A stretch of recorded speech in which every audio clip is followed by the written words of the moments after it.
바울은 소아시아 중심의 제1차 전도 여행을 마치고 유럽으로 건너가 제2차 전도 여행을 했습니다. 유럽에 세운 첫 번째 교회가 빌립보 교회이고 두 번째 교회가 데살로니가 교회이고 세 번째 교회가 베레아 교회입니다. 성경은 베레아 교인들에 대해서 이렇게 소개하고 있습니다. 베레아에 있는 사람들은 데살로니가에 있는 사람들보다 더 너그러워서 간절한 마음으로 말씀을 받고 이것이 그런가 하여 날마다 성경을 상고하므로 베레아 사람들의 신앙의 특징을 세 가지로 요약했습니다. 베레아 사람들의 첫 번째 특징은 너그러움과 간절함이었습니다. 바울은 전도 여행을 다니며 수많은 사람들을 만났습니다. 그런데 베레아 사람들은 정말 특별했습니다.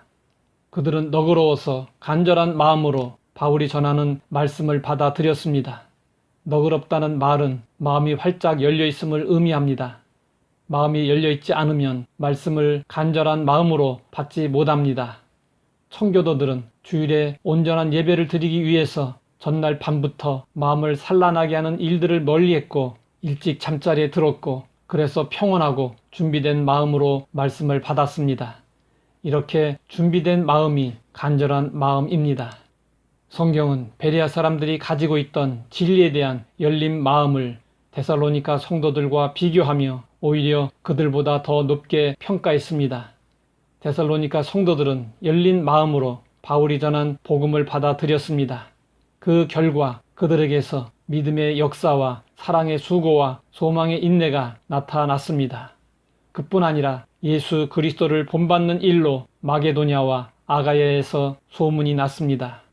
그런데 베레아 사람들은 그들보다 더 너그러웠습니다. 그동안 바울이 복음을 전할 때 가장 어려웠던 상대는 이방인들이 아니었습니다. 구약 성경을 안다고 자부하는 유대인들이었습니다. 바울의 전도는 회당을 중심으로 이루어졌습니다. 바울은 이방인을 위한 사도였습니다.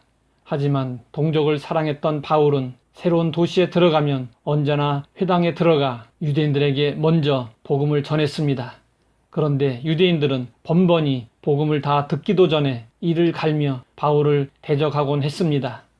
제1차 전도 여행 때 바울이 비시디아 안디옥에서 복음을 전하여 성과를 거두자 유대인들이 시기하여 사람들을 선동하여 바울을 쫓아냈습니다. 이고니온에서는 바울을 모욕하며 돌로 치려고 달려들었습니다. 루스드라에서는 유대인들이 바울을 돌로 쳤습니다. 이때 바울이 기절을 했던 것 같습니다. 사람들은 바울이 죽은 줄 알고 성 밖으로 끌어다 내쳤습니다. 바울은 이렇게 박해를 받으면서도 동족의 구원을 위해서 포기하지 않았습니다. 바울은 베레아에 와서도 또다시 유대인의 회당으로 들어가 구약을 풀어가면서 유대인들이 기다리던 메시아가 바로 예수님이라는 사실을 증언했습니다. 그러자 베레아 사람들은 거부하지 않고 바울이 전하는 복음을 그대로 받아들였습니다. 예수님은 이런 마음을 좋은 땅이라고 하셨고 30배, 60배, 100배로 결실할 것이라고 하셨습니다.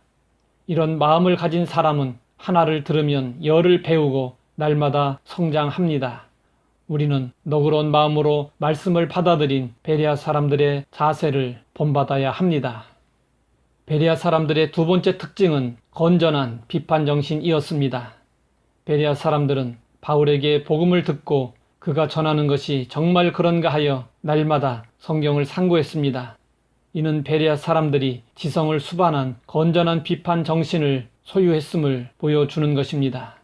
우리가 부정적으로 인식하고 있는 비판은 상대방을 깎아내리려는 목적으로 행해지지만 건전한 비판은 사물의 옳고 그름을 가리어 판단하거나 밝히는 데 그 목적이 있습니다. 당시에는 아직 신약 성경이 기록되지 않았습니다. 그렇기 때문에 그들이 날마다 상고한 성경은 구약 성경이었습니다. 예수님은 구약 성경의 목적에 대해서 이렇게 말씀하셨습니다. 너희가 성경에서 영생을 얻는 줄 생각하고 성경을 연구하거니와 이 성경이 내게 대하여 증언하는 것이니라. 바울은 구약을 가지고 성경의 주인공인 예수 그리스도를 중심으로 풀어주었습니다. 구약을 율법적으로만 이해하고 있다가 구약 속에 모형과 그림자로 감춰져 있는 그리스도의 모습이 바울의 가르침으로 드러났을 때 얼마나 놀랍고 신기했겠습니까? 그런데 중요한 사실은 베레아 사람들이 무조건 믿은 것이 아니라 들은 말씀을 기록된 말씀과 하나씩 대조하고 확인하면서 바울이 전해준 복음을 받아들였다는 것입니다. 이러한 베레아 사람들의 태도는 그저 반박하거나 비판하려는 것이 아니라 바로 알고 바로 믿고자 하는 순수한 마음에서 비롯된 것이었습니다. 그렇기 때문에 베레아 사람들의 이러한 태도가 칭송을 받았던 것입니다. 흔히 성경은 묻지도 따지지도 말고 무조건 믿어야 한다고 생각합니다. 물론 성경은 인간의 지성으로 다 이해할 수 없는 부분이 있습니다. 에디오피아 여왕 간다게의 모든 국고를 맡은 관리인 네시가 예배하러 예루살렘에 왔다가 돌아가면서 수레를 타고 이사야서를 읽었습니다. 빌립이 가까이하여 물었습니다. 읽는 것을 깨닫느뇨? 그러자 에디오피아 네시가 대답했습니다. 지도해주는 사람이 없으니 어찌 깨달을 수 있느냐? 하나님께서 말씀하신 것을 하나님께서 깨우쳐 주시지 않으면 그것이 무엇인지 우리는 알 수 없습니다. 성경은 성령님의 감동으로 기록되었기 때문에 읽을 때도 역시 성령님의 조명과 깨닫게 하시는 은혜가 필요합니다. 그러나 하나님의 말씀은 기본적으로 인간에게 주신 것이기에 어느 정도 이해할 수 있는 범위 안에서 기록되었습니다. 그러므로 말씀을 잘 따져보고 믿는 것이 필요합니다. 그래야 잘못된 가르침이나 이단에 빠지지 않게 되고 더욱 확고한 신앙을 가질 수 있게 됩니다. 베레아 사람들의 세 번째 특징은 말씀에 대한 열정이었습니다. 베레아 사람들은 성경을 상고하는 일을 어쩌다 가끔씩 한 것이 아니라 날마다 했습니다.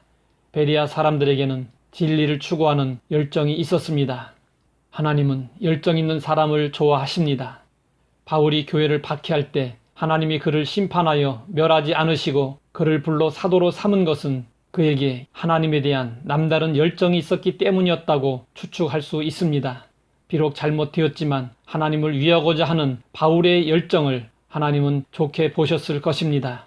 열정보다 중요한 자산은 없습니다. 열정은 강력한 마음의 에너지입니다. 열정은 도전하게 합니다. 열정을 가진 사람에게는 장애물이 없습니다. 신앙생활에서도 참된 도를 깨우치기 위해 꼭 있어야 할 것이 마음의 열정입니다. 열정 없이는 결코 깊은 신앙의 세계로 나아갈 수 없습니다. 열정의 사람들이 깊은 진리의 세계에 도달할 수 있습니다. 베레아 사람들의 말씀에 대한 열정은 다른 교회들과 차이를 만들어냈습니다.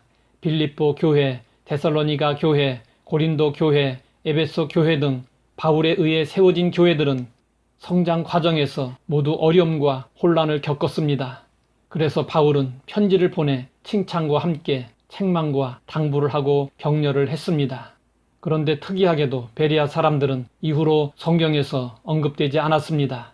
그것은 교회가 든든히 세워지고 염려할 일이 없었기 때문이었을 것입니다. 바울이 각 교회에 일일이 서신을 보냈던 것을 감안하면 베레아에 보낸 편지도 있을 법한데 베레아서는 존재하지 않습니다. 할 말이 없었기에 굳이 편지를 써야 할 이유가 없었던 것입니다. 그러면 베레아 교회는 어떻게 해서 성숙한 교회가 될 수 있었을까요? 성경과 관련하여 그 이유를 짐작할 수 있습니다. 모든 성경은 하나님의 감동으로 된 것으로 교훈과 책망과 바르게 함과 의로 교육하기에 유익하니 이는 하나님의 사람으로 온전하게 하며 모든 선한 일을 행할 능력을 갖추게 함이라. 날마다 성경을 상고했던 베레아 사람들이었습니다. 그렇다면 그들에게는 하나님의 사람으로 온전하게 하며 모든 선한 일을 행할 능력을 갖추도록 하는 성경의 목적이 확실하게 이루어졌던 것입니다. 우리도 날마다 말씀을 상고하며 말씀을 통해 온전한 삶으로 나아가야 합니다. 우리는 베레아 사람들을 살펴보았습니다. 베레아 사람들은 바울을 통해 복음을 받을 때 데살로니가 성도들 이상으로 열린 마음으로 받아들였고 건전한 비판 정신을 가지고 날마다 말씀을 상고하는 열정으로 인정을 받았습니다.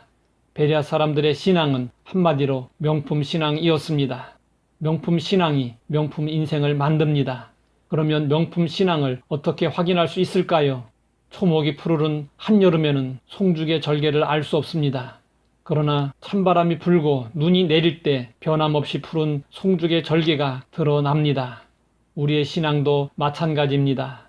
평소에는 알 수 없지만 위기 상황이 되면 명품 신앙과 짝퉁 신앙이 구분됩니다.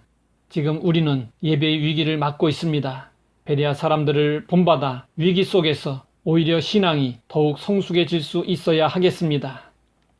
하나님 아버지, 베레아 사람들을 통해 믿음의 도전을 주시니 감사합니다. 우리에게 본보기가 되는 베레아 사람들의 열린 마음, 건전한 비판 정신, 열정을 본받아 성숙한 믿음의 길로 나아가며 명품 신앙으로 하나님께 인정받을 수 있게 하옵소서. 예수님의 이름으로 기도드립니다.